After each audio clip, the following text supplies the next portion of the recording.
Koğuş kalk.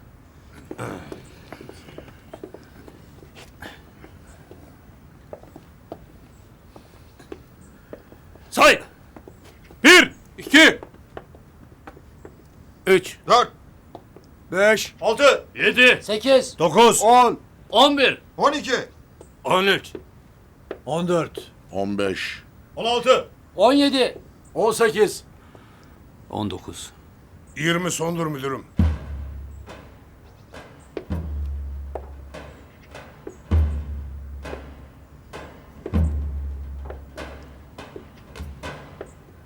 Hayırdır, ne oluyor? Ne dönüyor Ökkeş? Koğuşa acı bir haber. Haberin ne ola ki? Üzgünüm Mahmut ağa. Kemal Şimşek Sinop cezaevine sürüldü. Ne? Nasıl olur ya? Sebebi ne ola ki? Onu bilemem. Onu idare bilir. Ya müdürüm ne diyor bu ya? Sürgün mürgün. Belki Mahmut Ağa'dan ayrılmak zor olur ama kim bilir Sinop cezaevinde belki daha rahat edersin. Orasını bilemem ama buradan daha rahat edeceğim kesin.